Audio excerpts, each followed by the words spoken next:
Okay, I know the Persona 6 trailer came out weeks or even months ago by the time I upload this video, but a thought passed through my head. Throughout the Persona series, every game has its own unique way of manifesting your persona.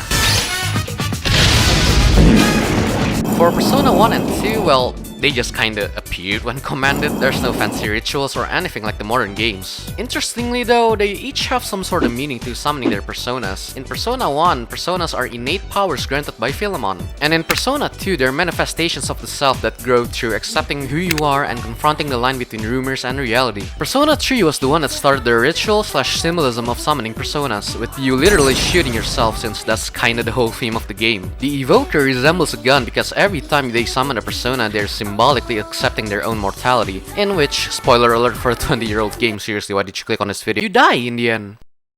Not just Makoto, but everyone, including you, the player, every single one of us will someday reach the end of our lives. That's why they keep shooting themselves, because they have to accept that they will die someday. I still cry every time I hear two memories of you in any public setting. No, stay with me! Don't leave me! Persona 4 had card crushing, which, well, is a bit harder to explain than literally shooting yourself. I've been waiting for this. Throughout the series, tarot cards represent your potential, identity, and psychological growth, so I crushed them. Think of the card as a barrier. By shattering it, the characters are saying that they've accepted the truth about themselves and no longer need that barrier. So Sonet, I hear you ask, why are they ruining perfectly good shiny cards? I don't know why I wrote that in the script, sorry about that. Well, because they're basically breaking through the barrier between themselves and the truth. I know, not as straightforward as yourself. But basically, you know how they only got their personas after confronting themselves, right? Only after accepting that sorta evil version of themselves that they can finally acquire and use their personas. For Persona 5, we got masks. This is easier to explain since it's so straightforward. They tear off their masks to reveal their true rebellious identity. Notice how at first, when revealing their personas, it looks painful as YouTube for the P5 crew. Well, except Yusuke, I guess that guy's just built different. The symbolism behind this is how when they wear their masks, they are LARPing.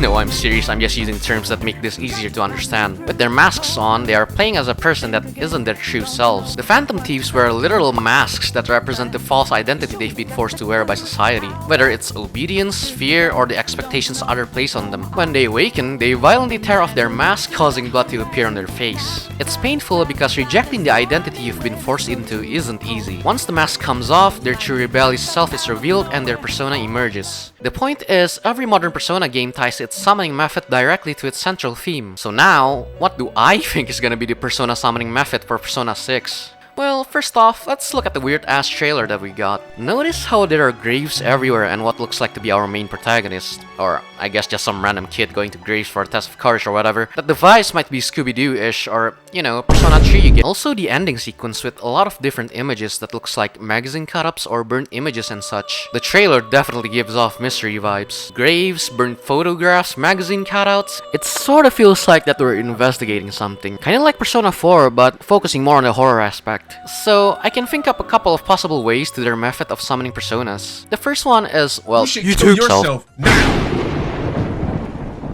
Okay, no, seriously. I know I've been joking about that a lot in this video, but unaliving yourself in different creative ways seems to be a plausible method if they decide to lean in more with the death and grave stuff. Maybe the MC will die by rope hanging. The Ryuji, Yosuke, Junpei character will get isekai'd by Truck-kun. The lover's Arcana girl will poison herself due to a broken heart. You know, the possibilities are endless here. But at the same time, maybe that's a bit too intense/graphic for a mature rating. I don't know if they want to risk it and go to the 18+ route, so maybe that's a long shot. But maybe they can find some sort of loophole where they censor it with some sort of animation or something, but who knows? This is in reality probably like pretty unlikely.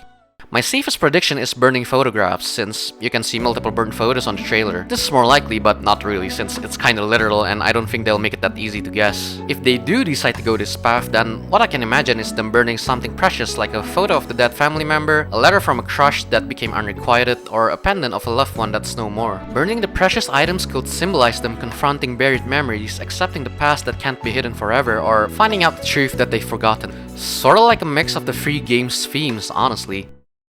For the last one that I can think of, maybe the personas are in some sort of way ghosts. I mean, for someone who doesn't know what personas are, they basically look like ghosts or spirit guardians that the person summons to help them in battle. So, what if in the context of Persona 6's horror-like atmosphere, they're actually ghosts? If you ever played Phasmophobia, you know that the main objective of the game is to identify what ghost you're trying to hunt. Well, you're the one getting hunted though, usually. But in Phasmophobia, you're trying to figure out what type of ghost you're with. You do this by testing the ghost's activities with equipment, like if it writes a book, you give to them. If they speak back when you try to ask if it's gay or something. Real story, by the way. If they leave behind fingerprints by shining the UV light. Persona 6 might do something similar to that. Maybe each character has their own way of summoning their ghost/persona. The MC could summon a ghost by speaking, "Are you there?" to a spirit box. Another could have a camera, which fits perfectly with the trailer, taking a photograph to summon the persona. Or maybe you can even pull out an EMF, and when it gets to level 5 activity, the persona appears. Anyways, I think that's all of the theories that I can think of right now. I hope I'm right on some aspect in these theories, but honestly, it'll probably be some dumb I would expect, like we gotta fill job applications to summon them or something. Thanks for watching, and please subscribe and like the video so I can afford to buy Persona 4 Revival when it comes out. Or, you know, watch my other videos. Or tune into my next stream in which I'll be playing P5R. I haven't actually played it myself and have only watched walkthroughs back in high school, so I want to complete it for good this time on stream. Also, on another note, I'm planning to make this channel's content both gaming highlights and essays. There'll be a bit more highlights since they're a lot easier to edit, but I'll try to do both in shorts. I'm not gonna make a separate channel for the two types of content since I'm just a small YouTuber, but thank you for the love and I'll see you all later. Bye!